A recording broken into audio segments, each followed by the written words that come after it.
Assalamualaikum warahmatullahi wabarakatuh. Selamat bertemu kembali anak-anakku kelas 9. Mari kita lanjutkan materi IPS kita tentang bab 1, masih tentang kondisi alam negara-negara di dunia. Nah, negara yang kelima yang kita bahas adalah tentang negara Mesir.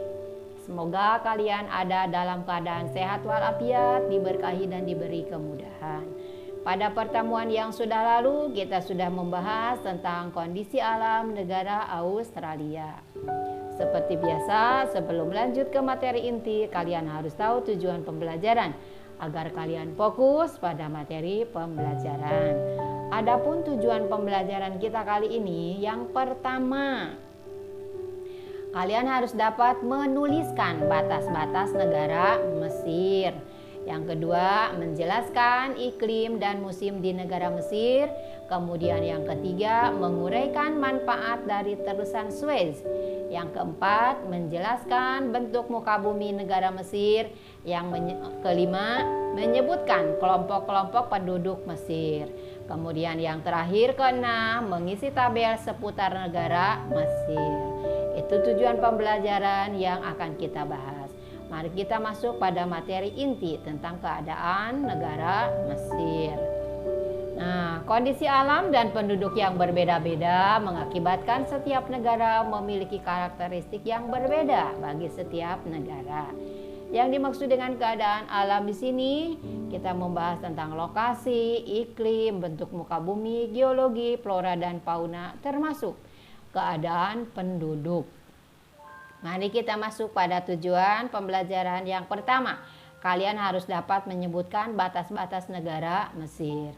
Nah, lokasi negara Mesir secara astronomis terletak pada 22 derajat lintang utara sampai 32 derajat lintang utara dan 25 derajat bujur timur sampai 36 derajat bujur timur.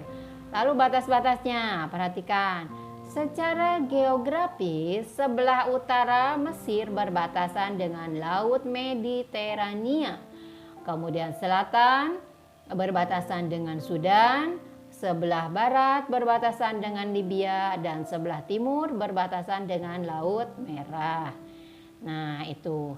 Kemudian yang berikutnya adalah tentang fungsi terusan Suez. Adanya terusan Suez menjadikan posisi Mesir menjadi sangat penting. Apa fungsinya? Fungsi yang pertama diantaranya adalah terusan Suez menghubungkan Laut Merah dan Laut Mediterania. Nah, posisi Mesir menjadi sangat penting karena adanya terusan Suez ini. Terusan Suez tersebut memperpendek jarak dari Eropa ke negara-negara Asia dan Australia atau sebaliknya. Sebelum adanya terusan tersebut, perjalanan laut dari Eropa ke negara-negara Asia dan Australia atau sebaliknya harus mengelilingi Afrika, melewati pantai barat Afrika dan lautan di sebelah Afrika. Jarak tersebut tentu sangat jauh dan memerlukan waktu yang lama. Jadi, fungsi terusan Suez ini yang pertama adalah menghubungkan Laut Merah dengan Laut Mediterania. Kemudian yang kedua, memperpendek jarak dari Eropa ke negara-negara Asia dan Australia atau sebaliknya. Nah, itu. Kemudian yang berikutnya adalah bagaimana iklim di negara Mesir. Nah, iklim di negara Mesir merujuk pada lintangnya pada 22 derajat lintang utara sampai 32 derajat lintang utara. Sebagian besar wilayah Mesir beriklim subtropis dan sebagian kecil beriklim tropis. Nah, di Mesir hanya ada dua musim, yaitu musim panas atau hot summer dan musim dingin ringan atau mild winter. Nah, musim panas mulai bulan Mei sampai Oktober dan musim dingin pada bulan November sampai April. Pada bulan Maret dan Mei setiap tahunnya berhembus angin panas, kering dan berdebu yang oleh penduduk setempat disebut Siroko, dan Khamsin. Khamsin ya. Nah, itu adalah tentang iklim dan musim di negara Mesir. Kemudian yang berikutnya adalah bentuk muka bumi negara Mesir. Bagaimana bentuknya? Nah, wilayah Mesir sebagian besar berupa gumuk pasir atau sand dunes. Tentang gumuk pasir sudah kita pelajari pada kelas 7 ya. Antara gurun bagian barat dan gurun Libya.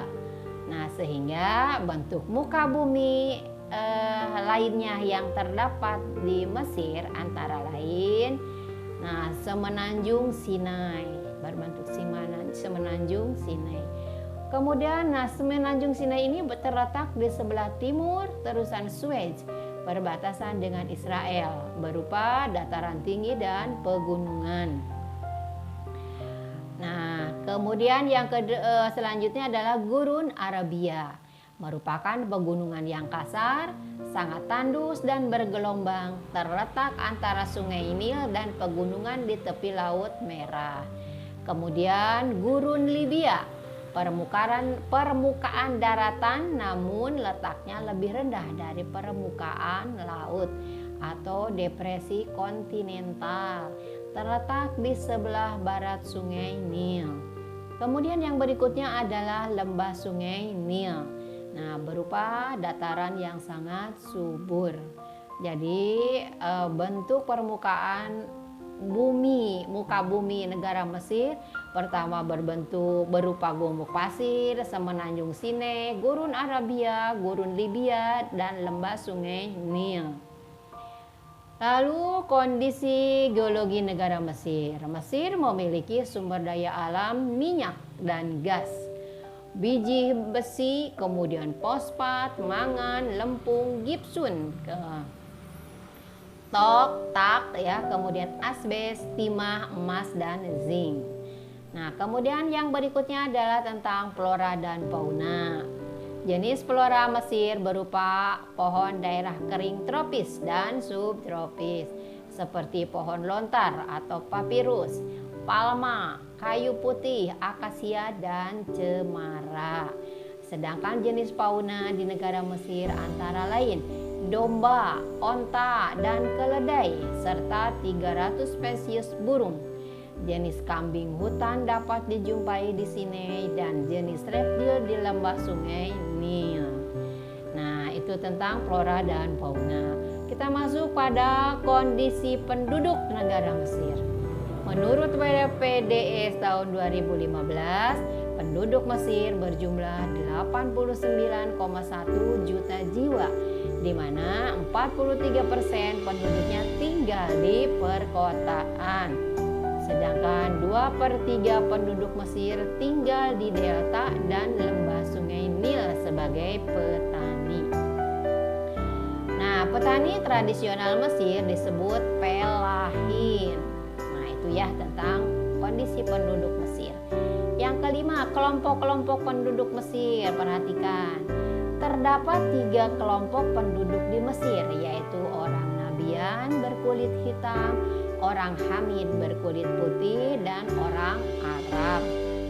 Nah, orang Nabian dengan ciri kulit hitam umumnya ada di selatan, orang Hamid dengan ciri kulit putih dan merupakan pendiri Mesir kuno. Kemudian yang ketiga adalah kelompok orang Arab. Nah, sebagian besar dari atau 90% penduduk Mesir beragama Islam. Sisanya sekitar 10% beragama Kristen. Karena itu konstitusi Mesir berdasarkan pada hukum Islam. Nah, yang berikutnya adalah tujuan pembelajaran yang terakhir. Bahwa kalian harus dapat mengisi tabel tentang seputar negara Mesir. Nah, profil negara Mesir ini Ibu ambil dari http://ilmupengetahuan.com tentang profil negara Mesir. Nama lengkapnya Republik Arab Mesir atau Arab Republic of Egypt. Bentuk pemerintahannya Republik Presidensil, kepala negaranya disebut presiden, kemudian kepala pemerintahannya Perdana Menteri, ibu kotanya di Kairo, kemudian mata uangnya pound Mesir, kemudian hari kemerdekaannya adalah tanggal 28 Februari 1922 dari Protektorat Inggris. Nah, itu ya tentang sekilas profil negara Mesir. Itulah materi yang dapat Ibu sampaikan. Kita masuk pada sesi evaluasi. Evaluasi yang pertama, tuliskan batas-batas negara Mesir. Yang kedua, sebutkan iklim dan musim yang terjadi di negara Mesir. Kemudian yang ketiga, apa manfaat dari terusan Suez? Yang keempat, jelaskan bentuk muka bumi negara Mesir. Yang kelima, sebutkan kelompok-kelompok penduduk Mesir. Yang terakhir, isi tabel berikut tentang seputar negara Mesir. A. Nama lengkap Republik Arab Mesir atau Arab Republic of Egypt. Kemudian bentuk negaranya disebut apa, kepala negaranya disebut apa, kepala pemerintahannya juga siapa, apa sebutan jabatannya. Kemudian ibu kotanya di mana, mata uangnya apa, kemudian hari kemerdekaannya tanggal berapa. Nah, itu pertanyaan yang harus kalian jawab. Bisa menjawab pertanyaan itu berarti kalian memahami materi dan pertemuan kita kali ini. Untuk materi selanjutnya kita akan membahas tentang dinamika penduduk benua-benua di dunia. Nanti mungkin benua Asia terlebih dahulu ya, bagaimana dinamika penduduk benua Asia. Demikian materi yang dapat Ibu sampaikan, semoga bermanfaat, wawasan dan pengetahuan kalian semoga semakin bertambah. Ibu akhiri, wabillahi taufiq wal hidayah. Wassalamualaikum warahmatullahi wabarakatuh.